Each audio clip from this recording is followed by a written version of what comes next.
now we're going to go ahead and pull off this bracket. Now this bracket is actually held on with some 18mm bolts. They are generally pretty tight, and they should be. That's what actually holds your brake system onto the axle.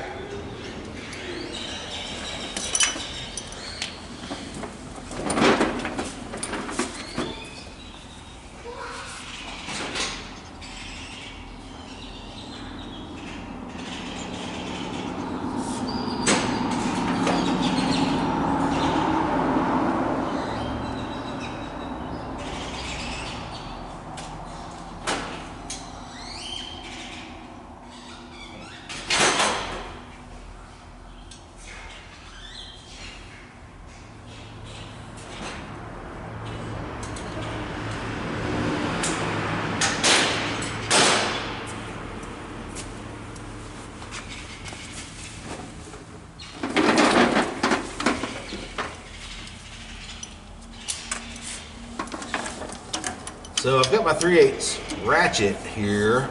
We're going to try it with that. I may have to get a little bit, go up to a 1/2 inch if it just doesn't have enough leverage to bust these loose. When you're working on stuff like this, and it's a tighter bolt, you kind of want to bump it. You don't want to just pull hard. That will strip out, you'll strip out sockets, you'll strip off bolt heads. You kind of want to bump it. That should bust it loose. This 3/8 is not quite big enough, so I'm going to step it up to a 1/2 inch. Maybe get a breaker bar just to bust them loose, then we'll go back to this.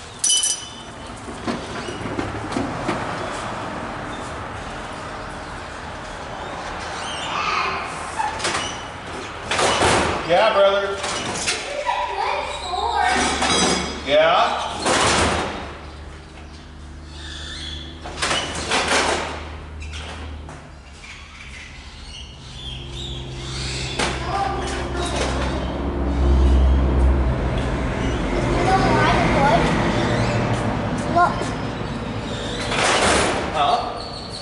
Yep, that's a piece of trim.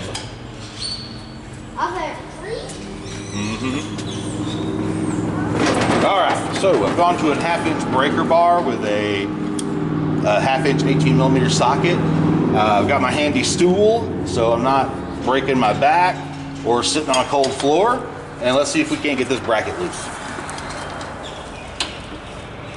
All right, first problem is socket's too deep to get in there. On the bottom one, I might be able to get the top one.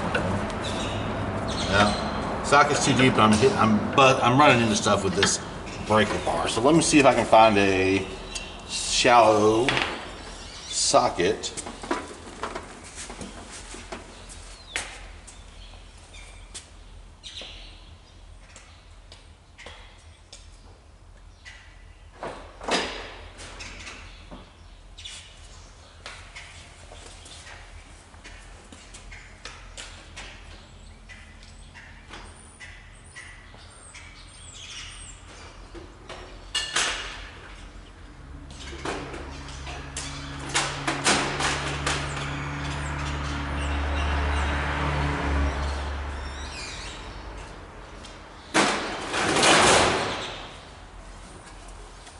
All right, so what we're going to end up with is a 1/2 inch breaker, a 1/2 inch to 3/8 adapter, and then our 3/8 look at this socket. It's this. What is it? Oh, it's like a hair tie, brother. Yeah. All right, so that'll let us get in here. Get on this bolt. Now, just want to kind of jerk it. There you go. That broke it way easier. And same thing down here. Kind of bump it. There we go. All right, so hard part's over on that. Get the breaker bar out of here now.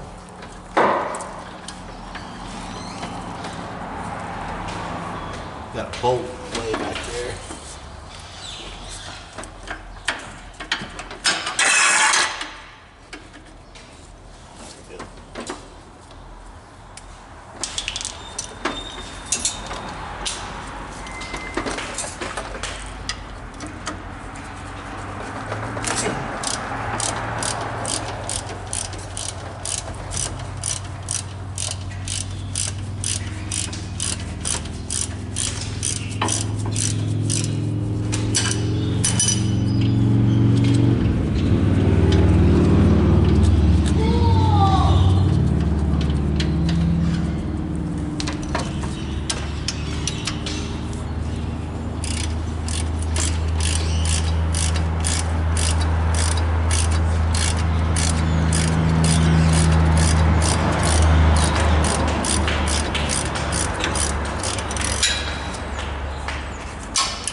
If it's really bad, you can also spray a little penetrating oil, WD-40 or Aircroil or PB Blaster, whatever you've got. You can spray it on there and let it sit a little bit before you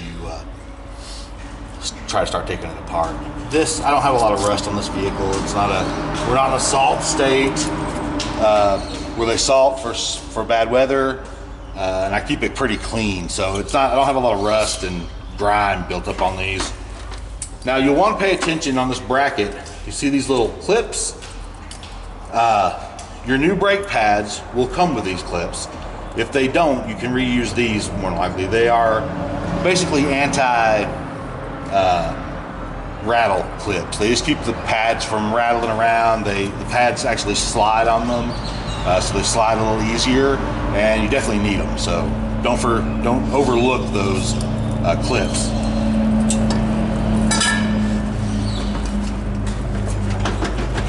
All right, so because there's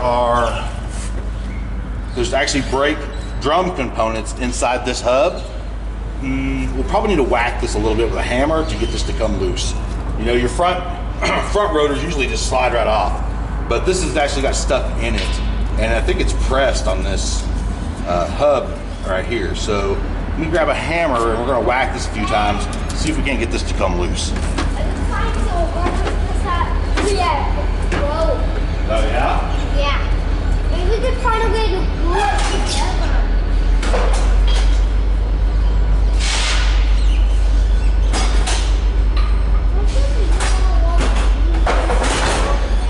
Huh? Wasn't even for a sword, but now All right, so we've got a couple of sledgehammers here. I'm gonna start with a smaller one, and just gonna whack it a couple of times.